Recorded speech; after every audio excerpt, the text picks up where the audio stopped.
Hi friends, ఇవాళ నేను రాగి పొంగలి రెసిపీ అయితే చూపిస్తున్నాను. నేను ఇక్కడ పొట్టు పెసరపప్పే వాడుతున్నాను. ఒక 3/4 గ్లాస్ ఆఫ్ పొట్టు పెసరపప్పు తీసుకుని వాష్ చేశాను.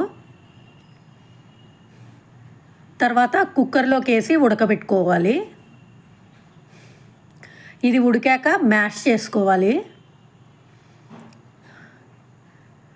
మనం పెసరపప్పు ఎంత తీసుకున్నామో అంతే రాగి పిండి తీసుకోవాలి. దానికంటే కొంచెం తక్కువ బాంబే రవ్వ తీసుకోవాలి. తర్వాత ఒక మందపాటి గిన్నె పెట్టాలి స్టవ్ పైన. 4 గ్లాసెస్ ఆఫ్ వాటర్ వేసుకోవాలి.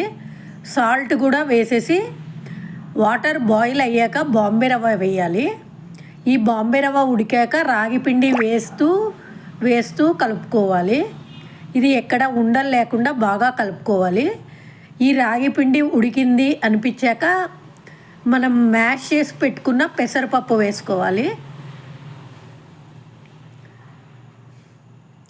ఇది పొట్టు పెసరపప్పు కాబట్టి కలర్ కనిపించట్లేదు. మనం స్టోర్ బాట్ పొట్టు లేని పెసరపప్పు అయితే ఎల్లో కలర్లో వస్తుంది.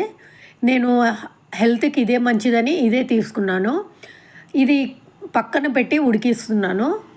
ఇంకా తాలింపు కోసం అయితే కొద్దిగా ఆయిల్, కొద్దిగా గీ వేసాను.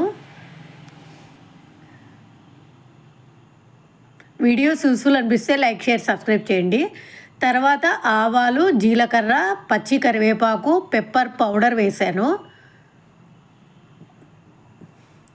ఇది ఈ రాగి పొంగలిలో వేసి కలుపుకోవాలి.